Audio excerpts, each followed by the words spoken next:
Yeah, jingle is really fun, but there are people right now that don't want to hear any jingle in Iran. Let me tell you, there are tens of thousands, hundreds of thousands of Iranians right now panicking because the Iranian government has decided human rights don't matter. Only the lives of the mullahs, only what they believe is right. And if you don't kowtow to the government and to the ayatollahs, you're dead. Stuart, today they're going to hang someone in public on TV just to show you that the ayatollahs rule. And if you don't follow our rule, you pay the price. But you know what's interesting, Stuart? And we talked about this on Monday in our rant. It's fascinating to see the reaction this world has. You know, the Golden Globes, we talked about that. Not one stood up and said, I stand with Iran. Not one feminist. Where are the feminist movements to stand up with the women of Iran who are being beaten because they're wearing, if they don't wear their hijab properly, they'll get beaten to death. To death. Where is the LGBTQ community to stand up and say, if you know, but no, we can't because we're confusing all of these philosophies. It's all about, no, Iranians, oh, they must be brown, therefore they're on the left side. Oh, we can't. Look what's going on. They're cutting off electricity. They're cutting off phones.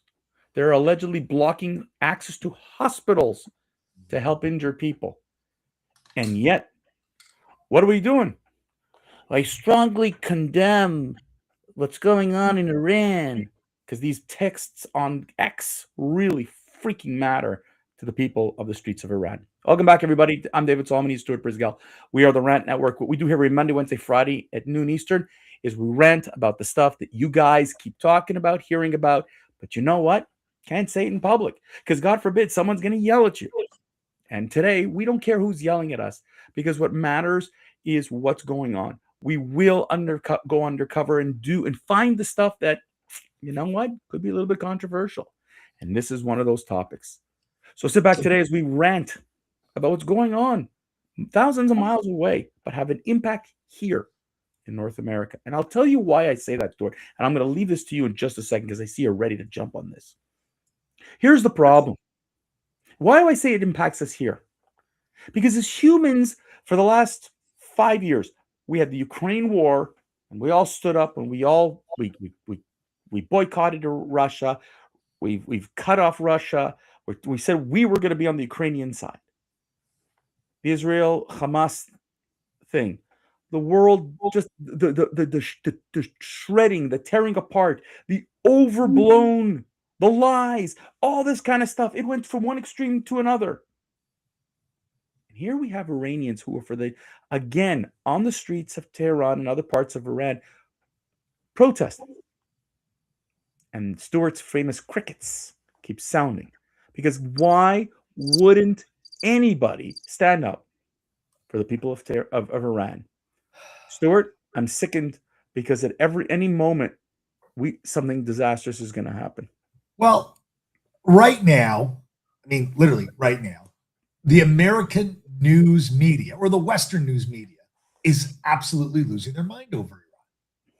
And I don't mean reporting. I don't mean journalism. I mean spinning. Like they're flailing.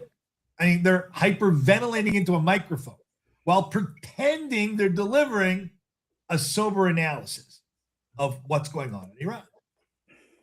You know, here's a key point you need to understand before I go any further.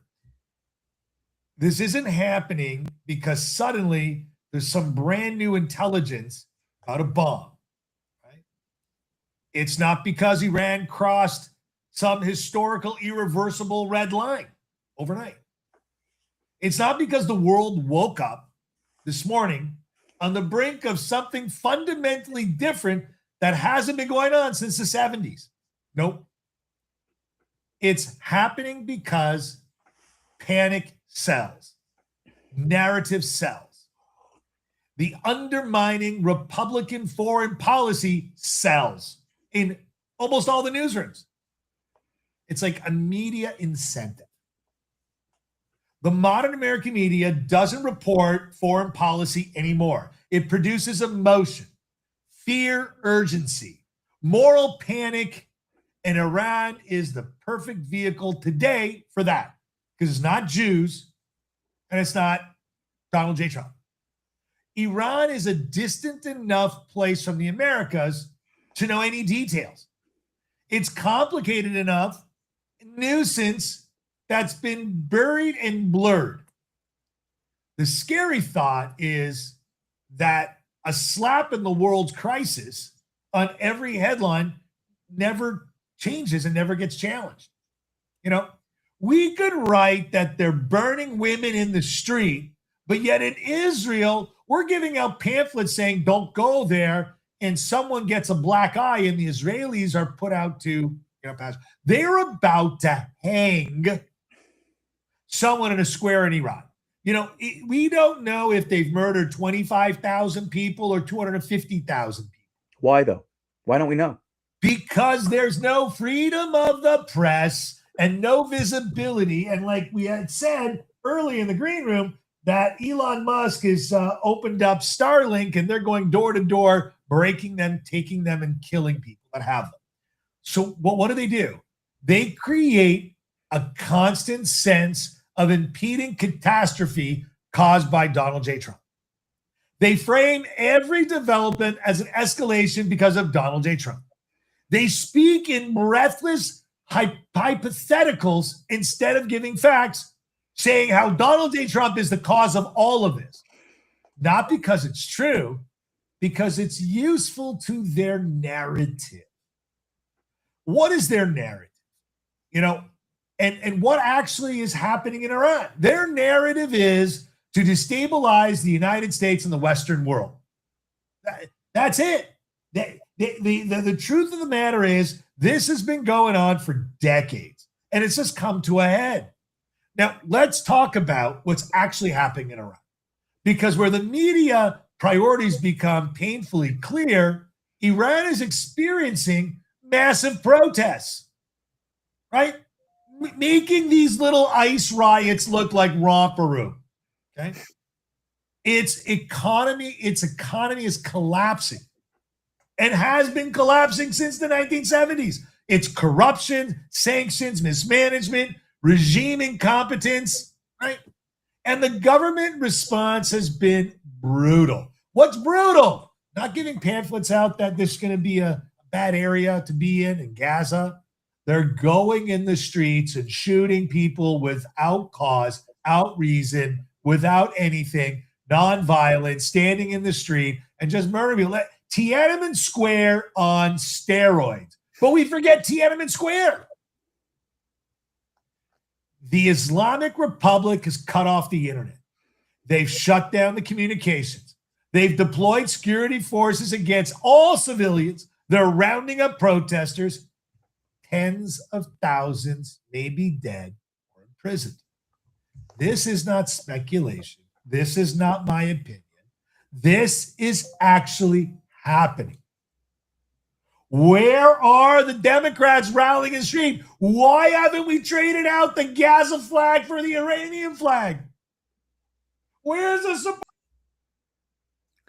So while we just lost Stuart there, Stuart, we lost you there, buddy. I'm going to say.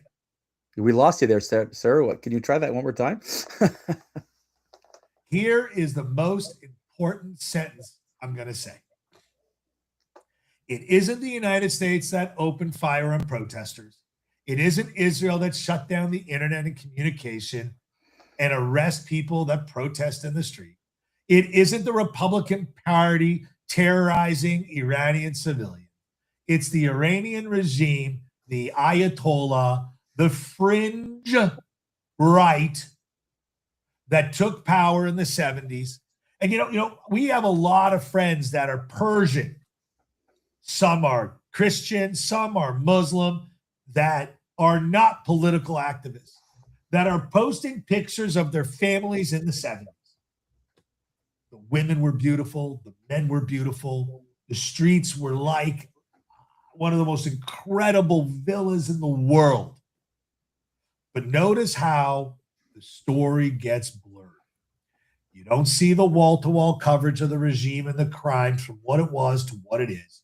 You don't see the nightly breakdowns, who's ordering the crackdowns and the murders. You don't see the sustained outage over political prisoners. Instead, you see speculative op-ed. Could American rhetoric be escalating this tension? Are Republican lawmakers provoking this conflict?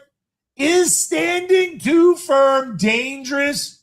Funny how the blame is always traveling west and to the West Wing with a Republican in office. There is a reflex in American media. It's a muscle memory response. No matter what happens in the world, the first instinct is, how is it America's fault? How is it Donald J. Trump's fault? How is it a Republican's fault? Not why is the regime killing its own people? Not why is the government fear of free speech and shuts down the internet for all? No, this is a question of what is Washington doing wrong? But what is Washington doing right? Let's be honest. Republicans involved are reflexing into an overdrive. This president doesn't talk about fake red lines. Go ask Maduro. They picked him up in handcuffs. Was that the smartest thing to do in the world stage? Probably not. But it sets a conservative standpoint. What I say is what I'm going to do. Sanctions, deterrence, and pressures are the same. They're ignored by the Iranians.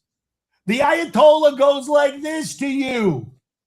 Death to America, death to little Satan, death to all that are infidels. And you're an infidel. Even if you're a Muslim listening to this audience, you're an infidel by their standards. Look at the streets from 1971 and look at them in 2021. Look at them in 2026.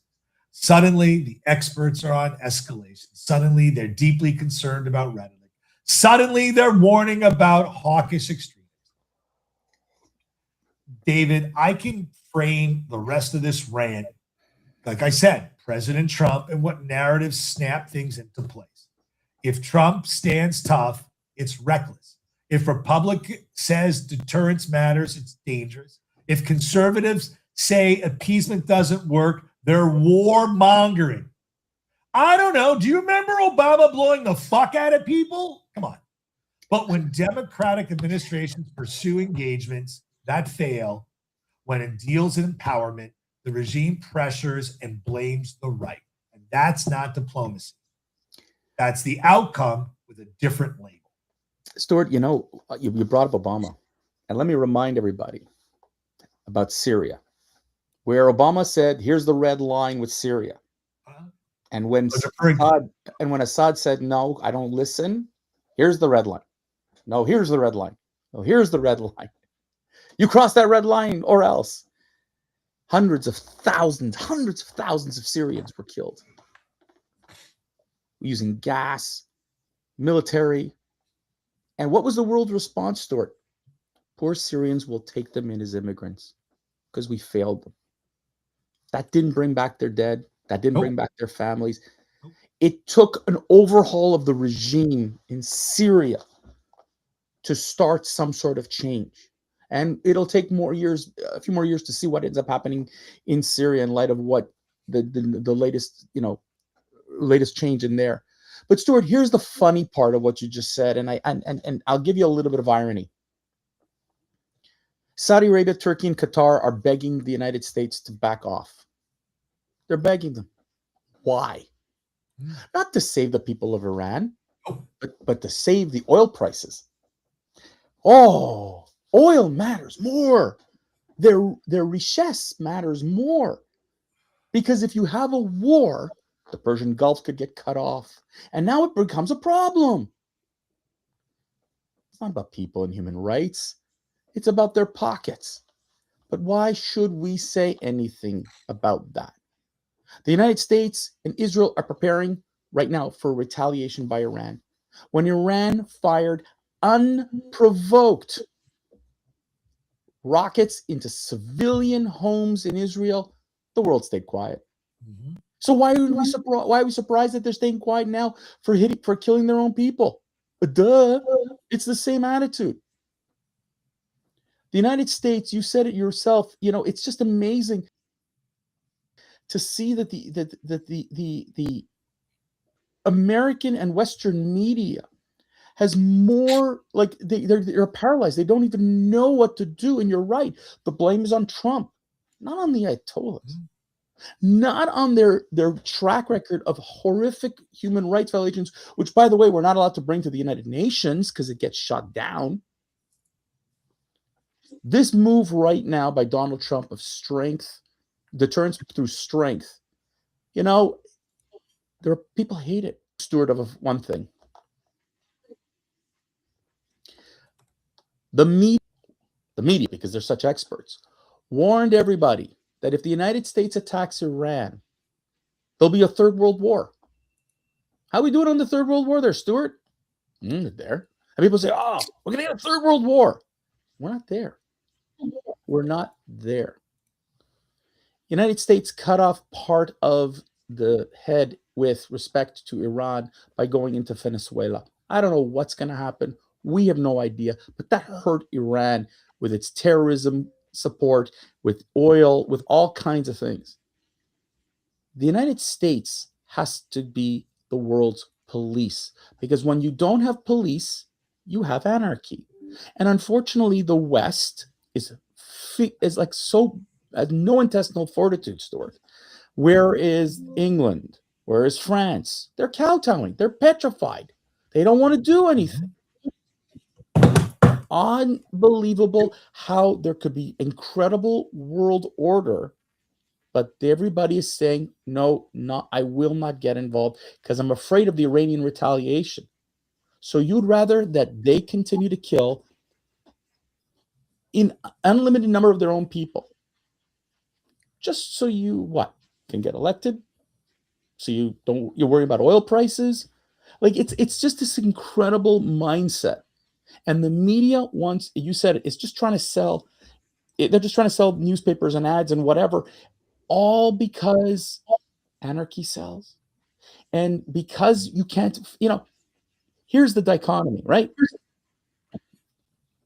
In Gaza, journalists couldn't go in without the Israeli army. Media went ballistic. Israel has no right to prevent us from going into Gaza. Why aren't you shouting that about Iran? Iran's not letting you in. Israel doesn't have a right to defend herself. The Iranian people don't have a right to defend themselves.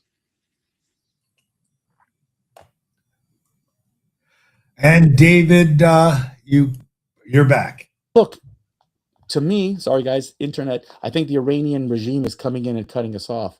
The bottom line, folks, and with this we're going to have to wrap it up. At the end of the day, everybody who stood there and said, we stand with Gaza, you're full of shit. Stand with the Iranian people. Stand with the people that you claim to protect and defend. Or is it just the hate on America, the hate on Jews, the hate on Israel? Be honest with yourself. Be honest with everybody. The Roger Waters and of this world, to the entertainers and to all the politicians. Where are you, Tucker Carlson? Oh, wait a second. Qatar won't let you do this. I forgot. Where are you, Candace Owens? Oh, no, you also won't do it because you can't blame the Jews.